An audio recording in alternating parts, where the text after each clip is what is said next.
Is your soul ready for the truth? Welcome to Chatcast, the award-winning spiritual podcast that takes on all the hard topics. Raw, unfiltered, and authentic. No spiritual or relationship issue is off limits. We discuss everything from sex and consent to equality, grief, death, and the spirit world. Life evolves around relationships. So if you're ready to get right with yourself so you can be right with others, then stay right here because Chatcast is for you. Now, here's your host, spiritual empath, shaman, and multiple award-winning best-selling author, Tracee Dunblazer.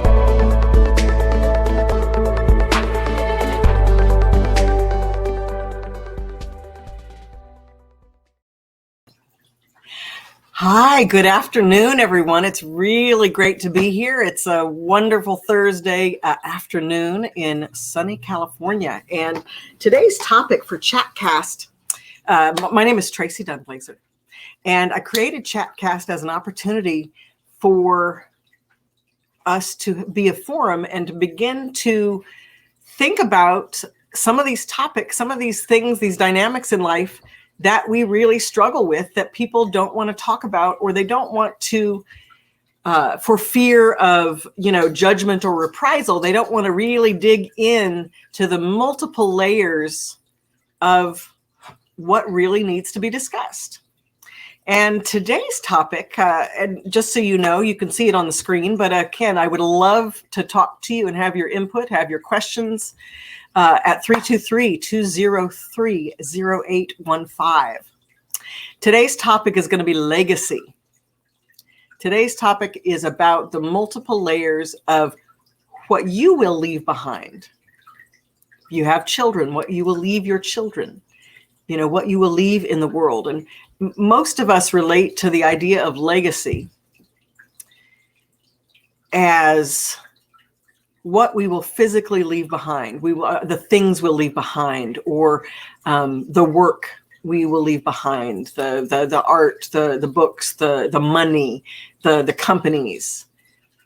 But the truth is, most of us won't leave those kinds of legacies. The kind of legacies that we will leave is who we were in life, the spiritual patterns, the emotional patterns, the intellectual patterns that we perpetrated on others. I know that's an inflamed word to use, but when we engage in our opinions over and over again to the point at which we really begin to influence the people that are around us, or that we are influenced by. We are influenced by people and their beliefs.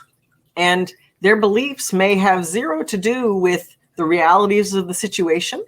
They may be fully based in not the universal truth that we all are connected to, but it may be related to their own personal truth of their own personal experiences and what their spirit needs them to remember in order to move forward in their life.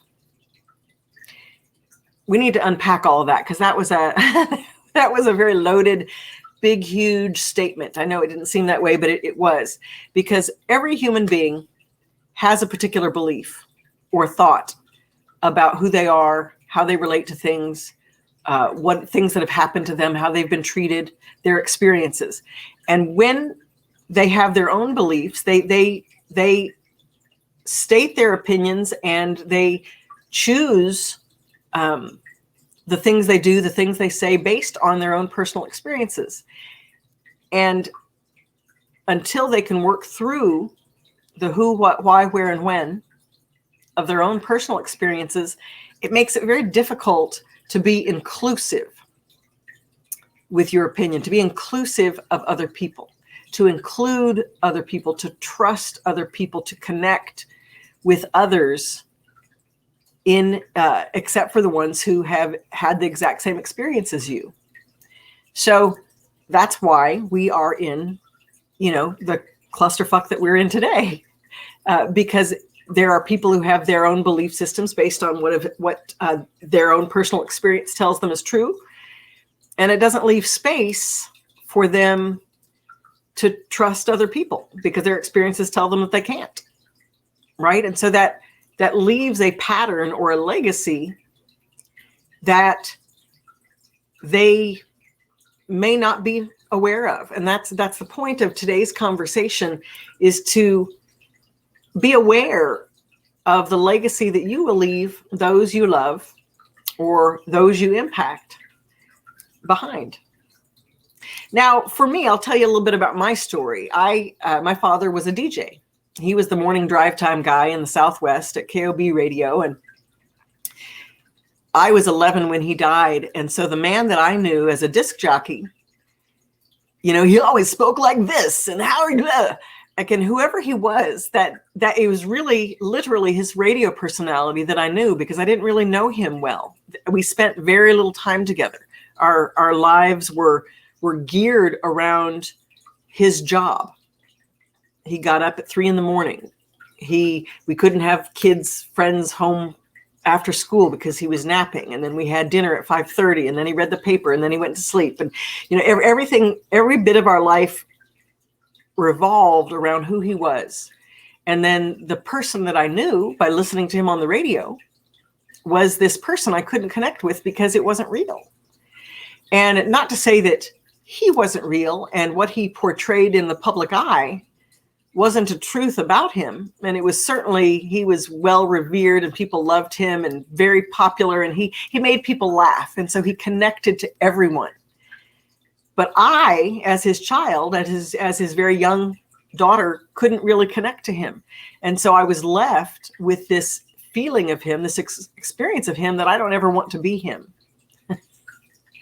And because of that, I've been in entertainment in my life over the many years, and been writing books and been a spiritual empath and shaman for many years, and working as a healer in the self-help industry.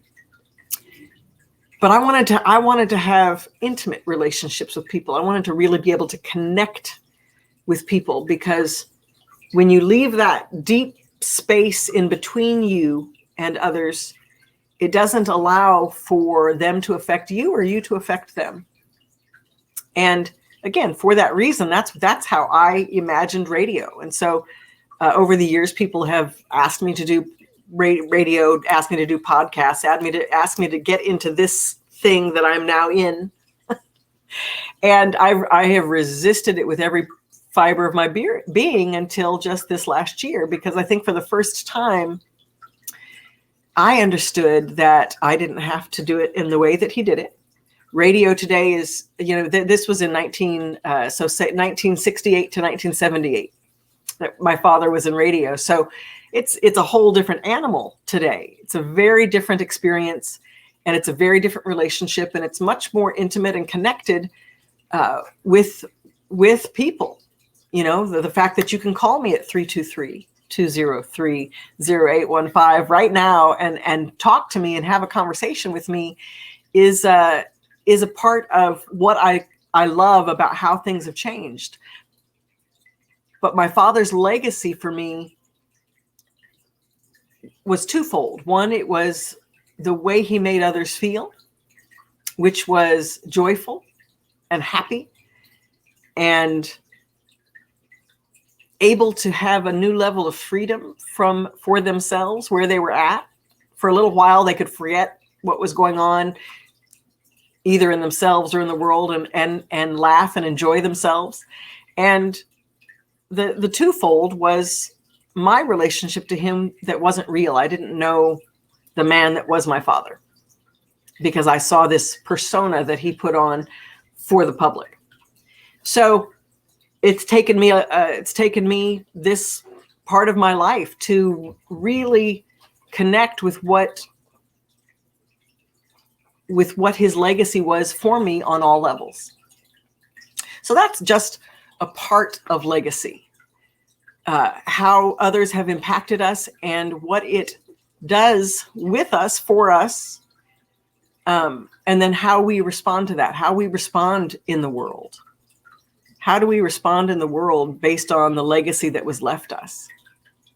Right? So that's just one level of the interpersonal relationships that we have with people that really change us on very deep levels in ways that we don't know until we know. Now, there's one other legacy that has been deeply impactful for me, which is my mother. And my mother was a very unique person because while she had her opinions, she didn't necessarily voice them a lot. She did, of course, after my father passed and things shifted for her, but she had a whole life that she really gave up. Oh, good. I've got a caller right now. I'm going to take this caller right now and then get back to my mummy. Go ahead. Go ahead, caller. Hi. I've been a listener of yours for many, many years, and I love your work. My name is Haley, and I guess, maybe I have more of a comment than a question, and maybe you can expand on it and kind of give me your opinion. I'm a mother of many children, and I feel like as I've matured, my children are grown. I look back on raising my children, and I feel as though I faltered a little bit on some points. And so what I felt like I needed to do and was compelled to do was to circle back around and kind of have those tough conversations and maybe fix things that I thought that I did wrong. So I guess my question to you, Tracee, is how do I reconcile the feelings that I felt like I probably put some of my my baggage onto my children, and then you circle back around and you try to fix it and you hope you did a good job. And, maybe you have a process for that you can kind of help me with, where I feel like, okay, this might need to be revisited. How would I do that? Well, I think a couple of things. So I think, thank you, Haley, for calling and for taking time out to have this conversation with me today. The legacy that you leave your children is a very interesting one, because the biggest legacy you will leave them is your unconscious spiritual relationship. And so that's kind of what you're talking about, is all of those things that you may have done when you were younger with them, that now that you have expanded, grown, changed your viewpoint, that now you see that the evidence of who you were on them as they grow and as they become adults or are adults and living their adult lives. I think the first thing is to not blame yourself, because it could not have been any other way. I think parents, I'm not a parent, and there's a reason for that. I think parents have this illusion that you can be a good parent or a bad parent, right? When the truth is, you are a human who is just the fiduciary of another human who also has a karma and their own path to live. And you are the fiduciary of that path because you are instrumental in bringing them into the planet. So first of all, giving yourself some compassion by saying, it couldn't have been any other way. And then the second thing is to, if you were away at another time in your life and you see that your children are suffering from that in some way, then say, hey, you have the honest conversation. When you were at this age, I was doing X, and this is what I believed. And you know what? I changed. I don't believe that anymore. Or today I would never do that. Today I understand the impact that doing that has on myself, on those I love, on the outer world, right? But that you are willing to have that conversation. So, for example, and we have, let's see, we are ready for our next commercial break. So, Haley, if you can hold on for a few minutes, because at least I'd like to talk about one other thing with you before you take off. And we're going to go right to our commercial break.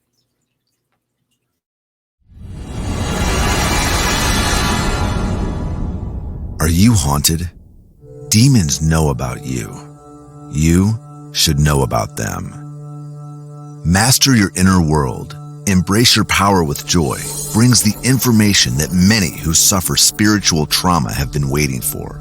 And the response has been powerful.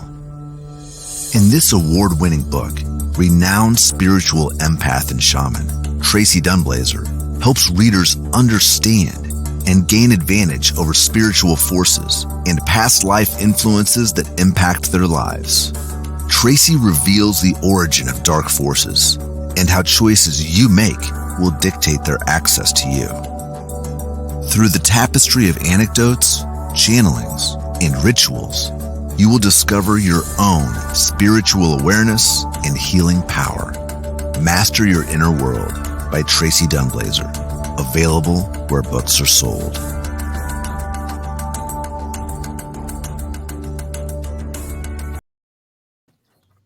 Hi, welcome back. This is Tracee Dunblazer with Chatcast, and we are having a conversation with Haley on the line, and we're talking about legacy. We're talking about, in her case, her relationship with her many children and the change that we make when we realize that who we were at a younger time in their life and who we are now today is different, and how that may have impacted them. The recognition that we may have impacted our children in a way that is hurtful or, well, I can't say unnecessary, because if it happened, it was on some level necessary. But the other thing that I wanted to address, Haley, in terms of legacy, is the willingness to have an honest conversation. I in my relationship with my mother, we had a very strained relationship based on my relationship with her after my father died and after my other two siblings left the home. It was just she and I were like oil and water. And so it made it very difficult. And I always felt she didn't want me. I just had this deep-seated feeling that I was not wanted. And while that's not a rational thought, my mother is not that type of a person to, loathe me, but I couldn't get over that feeling. And so finally one day, we had a conversation. I was living in New York at the time, but I came back to Albuquerque, and we had a conversation. And I said, when you had me, did you want to be pregnant? And her first response was, "Oh, I loved you. I love you. I was so happy to have you." And I'm like, "That's not what I'm saying. Did you want to be pregnant?" And she said, No, I didn't. We were going to have 2 children and you were the third. Now there wasn't an option for her to have an abortion. So she was going to have me. That was her choice. But she says, "No, I really didn't want another child, and I did not want to be pregnant again." And what happened is I was born at 7 months, and based on my own will, I lived. And when she said that to me, when she said, "No, I didn't want to be pregnant," it wasn't that she didn't want me, but she did not want to be pregnant. That released me of that feeling that I had had up until that moment. And that's the kind of legacy that you leave your children, are these unconscious beliefs that we hold that tell us we shouldn't be honest, that we should dumb down or soften the information. And that's not helpful to your children. Our children today are intuitive and they're smart, and they come into the world with a lot more knowledge than oftentimes we give them credit for. So I think it's a profound and courageous position for you to take, Haley, in just your willingness to have the conversation and do the work. If you do your own work, whatever connection that has on your children, the fact that you have gone back and done that emotional work will offer an opportunity for your child. If they're holding on to that in some energetic form, it will offer them the opportunity to reconcile it with you if that's what they need. If they don't reconcile it with you, then it is truly theirs, and they must find a way to work through it on their own, which you would be a great fiduciary for. You'd be a leader in that because you've already done it. And so you've already kind of set up energetically a blueprint for them to be able to follow. Yeah. I guess my concern was during the process. I have one daughter that I feel is not ready for that conversation with me. Right. I have tried to reach out to her very recently, in fact. But when I do, I guess maybe just total honesty is the way to go, and just letting it all come through, and right. Absolutely. And I think that there's something that I hear energetically going on in the space, which is, in this kind of a situation, if we hold guilt about something, we have to be really clear if we're looking to help ourselves or if we're looking to help them. Because children, Can you do both? You cannot honestly help another if you are still in a position to try to help yourself. Because in that case, you naturally don't answer, or you naturally veer away from honesty.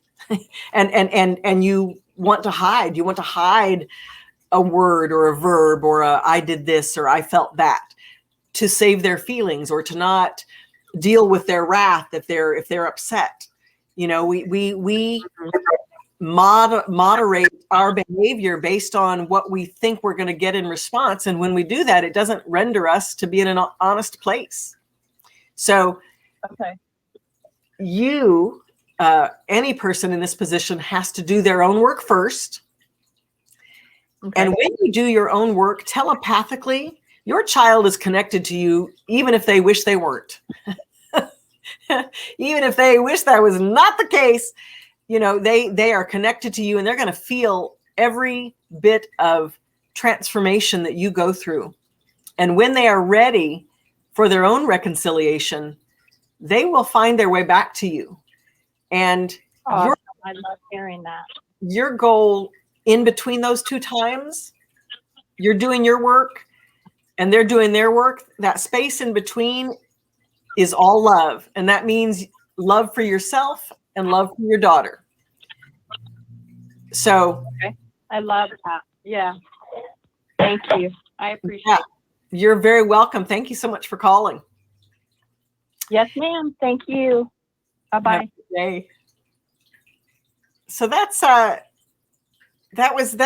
very interesting, because the relationships that we have with our parents naturally color how we see.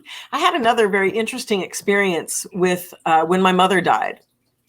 She had been sick for about 9 months, and she went to church, but she wasn't, I think she was naturally intuitive and naturally spiritual, but she grew up in an environment where it wasn't safe to be intuitive. It wasn't safe to be emotional. And so she always withheld her emotion as much as she could, or she got angry. That was her. Those were zone A and zone B. And when she died, and in the process of her dying, I was there with her, all three of her children. We were there at all different points of her illness and then her death. And when she left, when her spirit left her body, I felt a complete release of the energy that I would recognize as self-pity. And I had always, I'm not a person who really feels bad for myself.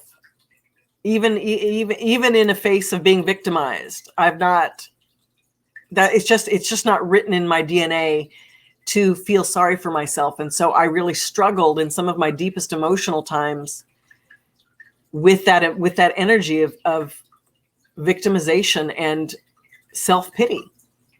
And it always felt odd for me. It didn't feel like it was mine.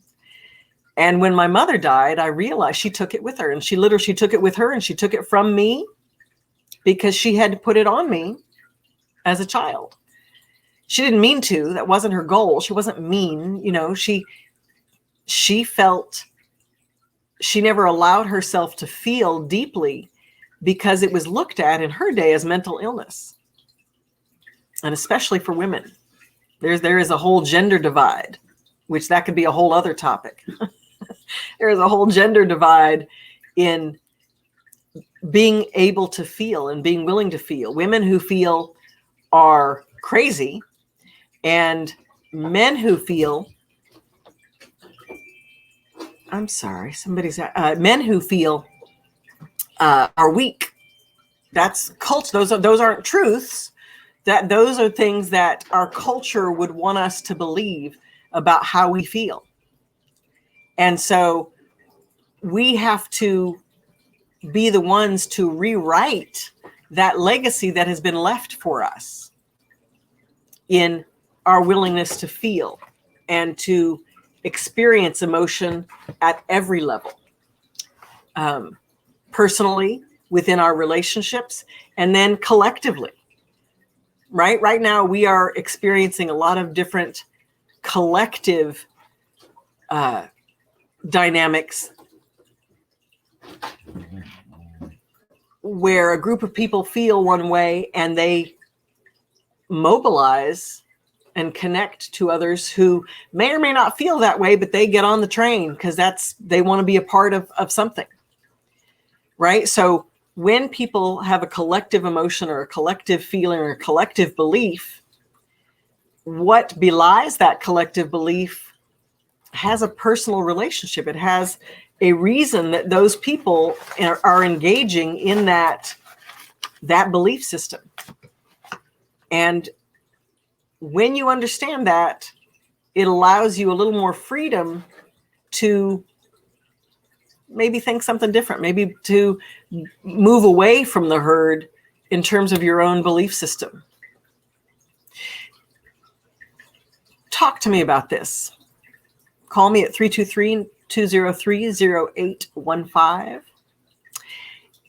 And I also want to let you know that if you want to reach out to me, we're getting ready to come up to another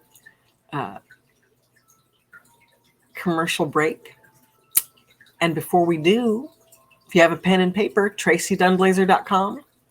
If you're interested in my books, Master Your Inner World, you saw an ad for, and you'll see one for Conquer Your Karmic Relationships. So if you're interested in those, you can go to beaslayer.com or anywhere where books are sold. But I'm telling you all of this now because always at the end of the show, I am so caught up in whatever it is that we're talking about that I inevitably forget to tell you how you can reach me. You can get to me at Go Tracee on YouTube, at Go Tracee on Instagram, Tracee Dunblazer Spiritual Empath on Facebook, LinkedIn, Twitter, Tracee Dunblazer. So you can TikTok at Go Tracee. So anywhere that you want to reach out to me, I'd love to hear from you and talk further about the dynamic of our legacy, what we will leave behind mentally, emotionally, spiritually, and physically in the life that we are living now. And even more importantly, what has been left behind for us. So we're going to go to a commercial break, and then we will talk more about it as soon as we're back.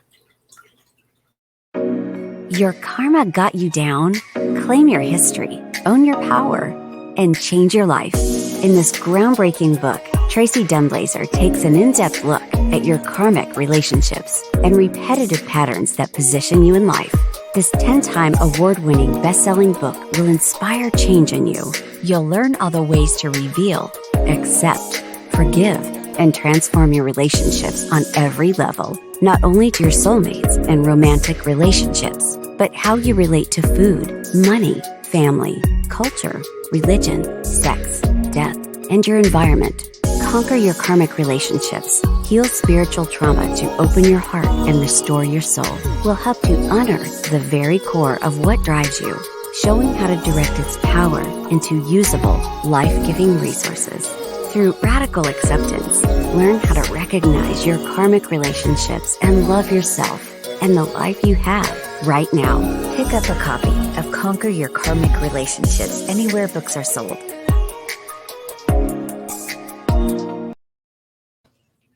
Hi, we're back with Chatcast. I'm Tracee Dunblazer, and we're here to talk about the hard topics. And today's topic is legacy. What will you leave behind when you're gone? And what do you leave behind, when you meet people?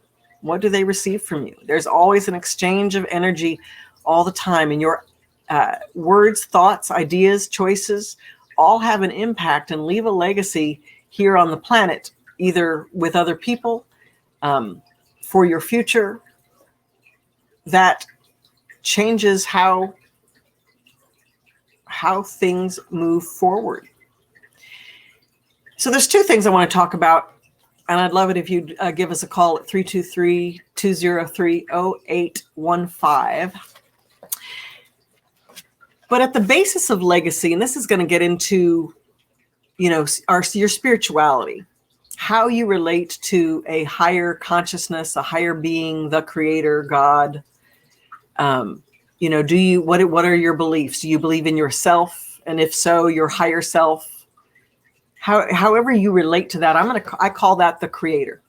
And to me, the creator is our indelible connection with all that is. We are all interconnected, and that place in consciousness where we do all connect is the creator. It is where things can be born and then trickle down into manifestation in the physical world. And I want to talk to you a little today about trust. I'm going to read an excerpt from my book, Conquer Your Karmic Relationships, Heal Spiritual Trauma to Open Your Heart and Restore Your Soul. Because this is about trust, and at the heart of legacy is our ability to trust. Learn to trust that the Creator has your highest intentions in mind, even beyond your ability to recognize them, and that there is a path that exists to a life that allows for your contentment. If you will listen, depending on where you are right now, there is a series of optimal experiences that will lead you to heal, repair, transform, express yourself, and thrive. Trust is the dynamic to be cultivated and will become the most valuable skill set you possess, as it has the power to change outcomes. When you trust that your world will take care of you, it will provide for you all you need, you begin to activate the vibration of that sentiment in everything you do. It's like a beacon to your environment, giving you first what you need and then what you want. So when we trust that life is good to us, that we deserve wellness, and I want to talk a little bit about deserving, because that's a buzzword. Nobody ever, yeah, people may say, I don't really deserve you, or I don't deserve this. I don't, it's not really about deserving it. That the concept of deserving something comes from really the concept of karma, which is a reaction to an action taken. And if you have a habit of, let's say, being selfish and withholding what you have to offer to the world, withholding what you have to offer in a relationship, withholding the love and compassion that you really need. When you withhold, you create a pattern that then draws other people, places, and things that do that same thing to you, or that you have to live through the impact of witnessing the impact you have on them. It's layer upon layer upon layer of a dynamic, of an energy, and it leaves you at a vibration that, if it is a dense vibration, put you in a position to attract more things at that same dense vibration. So when you begin to believe that your universe will provide to you the highest and best that you can imagine, and even more so that you can have the highest and best that you can't imagine. Maybe your bar has been so low in life that you can't even fathom what it would be like to have good things happen. Right? Or maybe you have maybe in relationships or in business, in your relationship to money, maybe things have been so rough this go round that you can't even fathom what it would be like to feel content and to feel at peace and to feel joyful about those things. So that comes a time where you have to actually trust that the higher part of yourself, that your God, your creator, has a wider vantage point so that your creator can see what you need even when you cannot. And that you have to trust that. And then put out that vibration of trust, knowing that putting out a vibration of trust is not the same thing as putting out a vibration of naivete or ignorance. And I say ignorance because a lot of times we know things and we know them, but we want to ignore that we know them.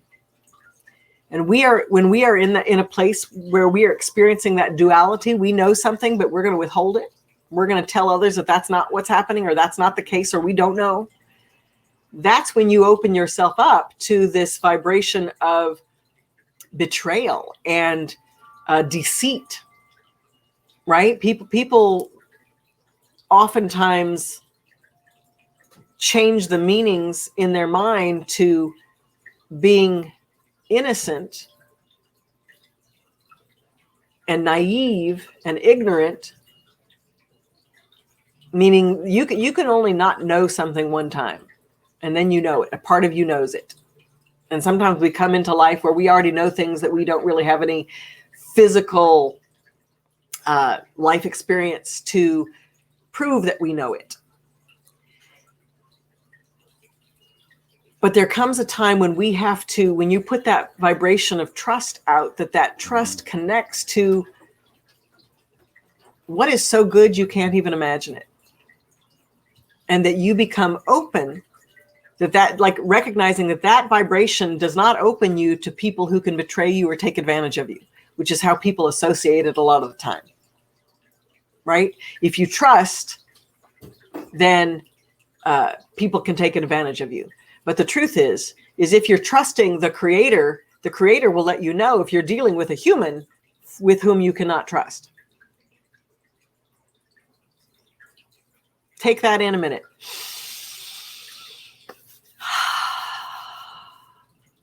When you trust your highest self, you open yourself to the knowledge that spirit will show you if you are dealing with something or a person who you can't trust, who they will betray you. They do have a negative intent for you.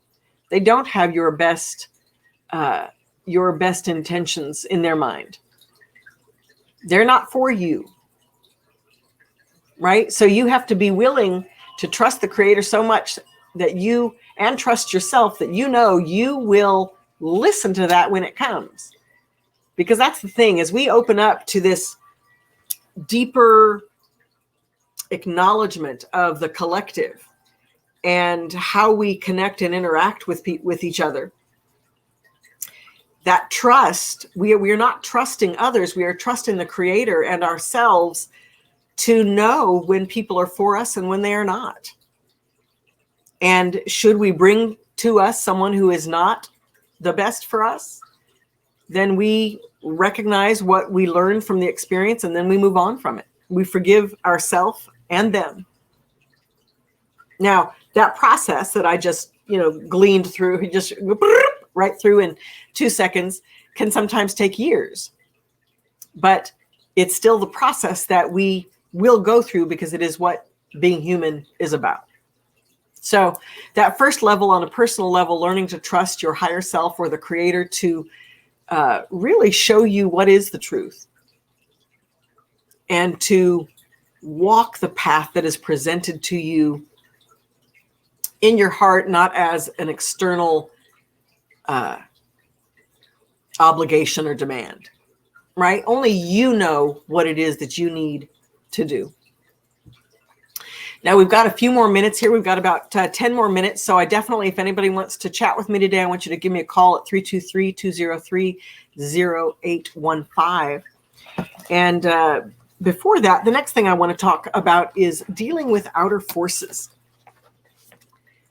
How do we deal with our environment if we are sensitive or fragile or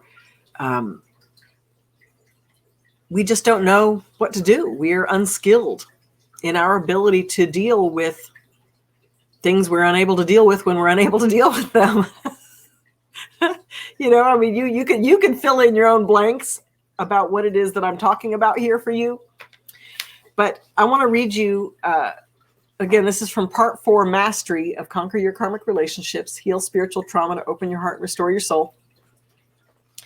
Dealing with outer forces. Addressing the outer forces in your life begins with your acknowledgement and understanding of their impact on you. Answering all the questions to follow will give you an idea of your current level of empathy and trust. Until you can accept the ways in which the world impacts you, you will be powerless to change it. So I'm going to read off a few of these questions, and if you want to grab a paper and pencil, and just write down your answer, because this is really important for contemplation, to really understand how your environment impacts you, and how it might render you powerless to make change. So the first question is, do you feel better about yourself or less so when in the presence of people in your life or at your job? Do the people in your life make you feel better about yourself or allow you to feel better about yourself? Is there space with those in your life to feel good about yourself? My highest and best, I always think of the people I want around me are the ones that I like myself when I'm with them. Right? They bring out the better in me. So that's food for thought. The second question is, if someone is angry in your midst, do you become irritable yourself?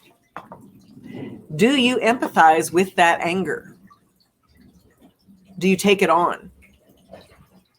Are you angry yourself? And then does that leave you open to literally taking on the energy of the anger of others? Because sometimes we have a deeper empathy, and when we have internal feelings as well, we are open to then exacerbating them by taking on more of that same energy from other people. So how empathetic are you? And are you able to process that energy? Are you aware of it when you take it on? What do you do with it? What do you want to do with it? Okay. Question number 3. If someone is speaking loudly or yelling at you, are you able to remain focused?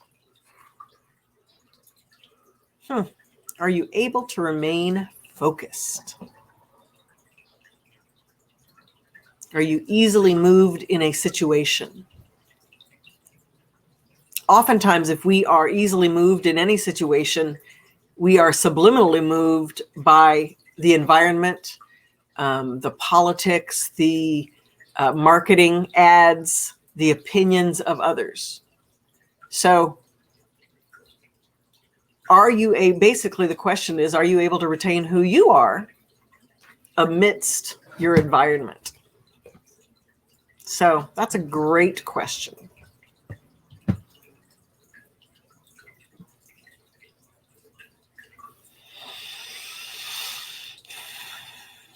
Okay.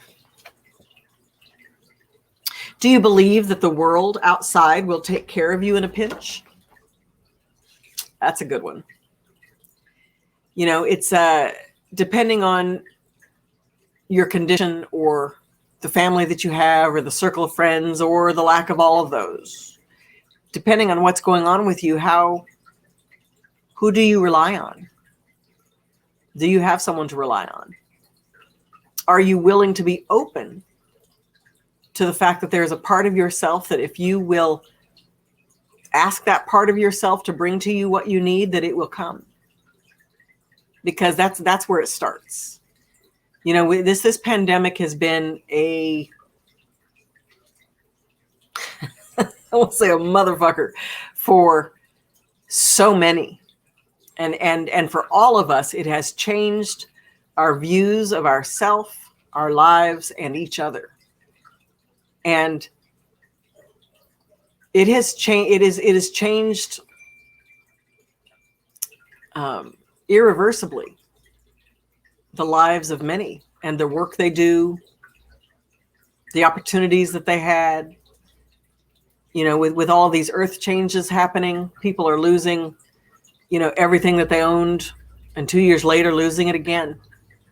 So it is a deep place out there today. And are you willing to trust that there is a higher consciousness that's ready, willing, and able to help you if you will call on it? And this higher consciousness can be an expression of you, who you are, your higher self. But it is ready, willing, and able to help you in whatever it is that you need, if you will call on it. So how willing are we, ready, willing, and able to receive what we need from others? These are important things to contemplate, and to recognize that there are people out there that need things that we can't even fathom that they need.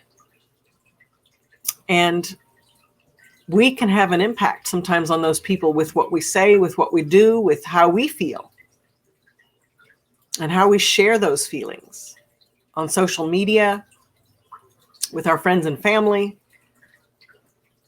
We have an impact that is far-reaching in ways that we cannot know. A small action can be taken today that can have a profound, transformative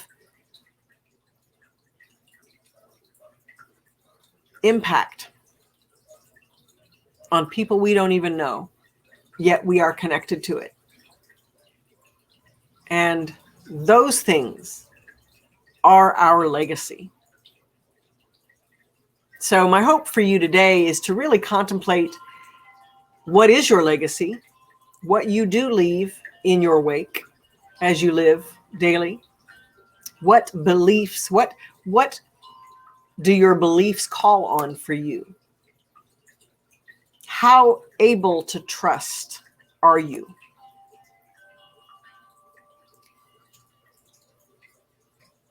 And then contemplate how you would like that to be. What do you want to leave others? Yes, what do you want to leave others with? So I would like to leave you with more awareness, forgiveness, some joy, hopefully some laughter somewhere in there. I would like to leave you with that. And if there's any way I can help you on your process, I love that you tuned in today. You can reach me at www.traceedunblazer.com, which is on the screen, TraceeDunblazer.com.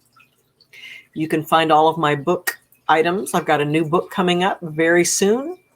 It's going to be it's a book on grief, and it's meant to, I'm very excited to share my concept of grief with everybody. So keep a lookout for that. And again, thank you for sharing time with me today. It's been a real pleasure. And this has been Chatcast with Tracee Dunblazer.